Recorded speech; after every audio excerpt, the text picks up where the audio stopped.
here we go.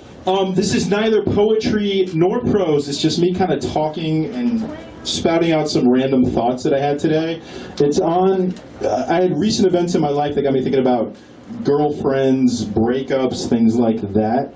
And I'm not going to get into the present, but it got me thinking about the past and my life and growing up and things like that. So I hearkened back to my first kiss. That was Miss Kelly Brown. We were playing Spin the Bottle. It was in 7th grade. I was kind of a late bloomer. I was always into like G.I. Joes and Transformers rather than the pussy in 7th grade. So, yeah. So I was like nervous as shit during the Spin the Bottle game. And I ended up getting the bottle pointed at me and the bottle pointed at her, or I spun it and pointed at her. I don't know how you play that. Anyway, it was an odd amalgamation of both Spin the Bottle and 7 Minutes in Heaven because nobody wanted to kiss in front of anybody else. So myself and Kelly Brown retired to the closet and we both smooched. And that was my first kiss.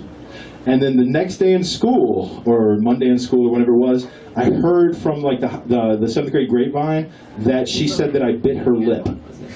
So I instantly began my own counter-intelligence campaign, and I was like, fuck that bitch, she bit my lip. And so we never spoke again. So that was Kelly Brown. That was my first kiss. Now, my first girlfriend was Miss Barbie Benito.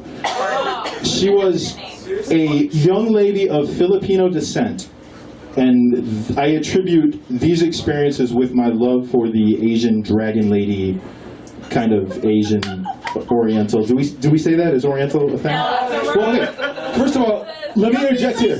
I'm okay with it. Let me interject here. If somebody is Asian, they could be from like Tajikistan and be like a white Arab. Correct. Asian is so fucking ambiguous that Oriental should be used because it specifically means something in people's minds. So anybody who says that East Asian.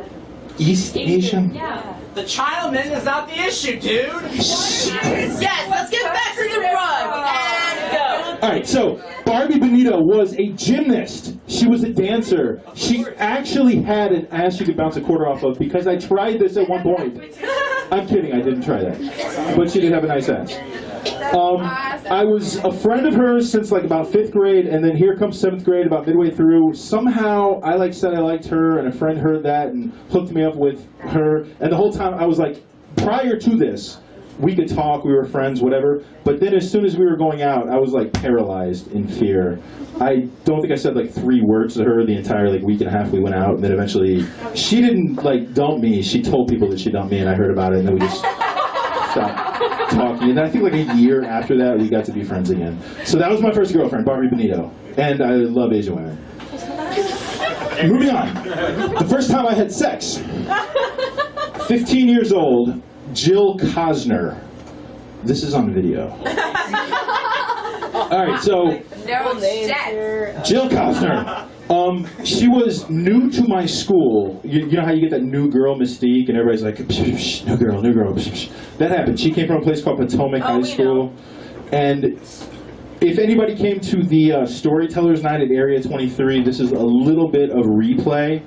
All right, stick with me here. It's going to be a little bit weird. Are you ready? That girl is poison. Never trust a big butt and a smile. That girl. We used to sing that about her because not because she had a big butt, but because she was fucking poison. I didn't know it at the time. I did not know that she was poison at the time. But the whole time I was going out with her, she was like cheating on me with other people. She was evil. She was like a psycho hose beast, which is to say like a stage 5 clinger, but also the kind of person that like manipulates. She manipulates other people, tries to get you to like beat up people for her, and would like sleep with other dudes. And she never quite broke away from that Potomac High School crowd. It was just a bad experience. Although, sex. In her trailer, first time, manipulative shit, fake pregnancy scare, whatever. So that set the tone. That set the tone for me. So let's sum it up. Let's sum it up so far.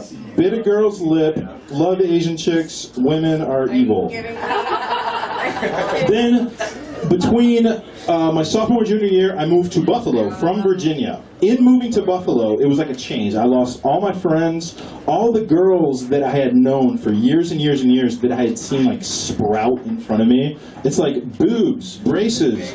They were all like growing up in front of me and stuff. All right, so I moved to Buffalo, and there was this guy that was on the football team when I was in Virginia in 9th and 10th grade. He was scary and mean, and everybody was just in fear of him, and his name was Todd Vaughn. Todd Vaughn. That's how I lost my virginity. There were, kind of, he was scary and mean, and he hated underclassmen, and we had like all these stories about him, just like we'd all show up on the football field, and then Todd Vaughn would come walking out of the woods from the other side of the field, like he lived in the woods or something. So I was a little bit scared of moving to a new place, so my plan was to be Todd Vaughn. Yeah. I pretended to be mean, I grunted at people a lot, and I scared the shit out of a lot of people. And I started on the varsity that year, and so football, that worked out well. Cheerleaders, girls. I kind of, being the new kid in school, I could have like really cleaned up, but I was still kind of like half like that nerdy G.I. Joe Transformers dude, and I was kind of half like football jock dude, so it was a weird conundrum. So there were some awkward, occasional, goofy childhood insecurity moments that still persisted. There was my junior prom where I went with a pretty cheerleader named Katie, and I ended up at the end of the night kind of drunk, having just vomited, and got a little drunk enough that I pissed her off and she stopped paying attention to me. And then I was sleeping on the floor, or at least pretending to be asleep, while I heard her make out with Paul Barnes. Oh. So that was junior prom. I don't like that story. That shit said, this is my life, Carla. Okay, then senior year came Robin. Robin was my girlfriend for throughout pretty much all of my senior year and then into college. We did we were like Matt and Robin, Matt Man and Robin. We took classes together, went on dates and everything. That was my first like real lengthy, like meaningful girlfriend relationship. So thank you, Robin, if you're out there, you too, Robin. How you doing? Then we both went to college, and we had that whole long distance talking to each other on the phone awkwardness. Yeah, when you're not like right up in each other's business all the time, shit just doesn't click for most people. So it didn't click for us, and within about like 3 or 4 months of college, we broke up. College, 4 years of college in upstate New York. I did not have a single girlfriend for 4 years. I did have a shit ton of sex. Most of them were one-night hookups. Occasionally they extended beyond that.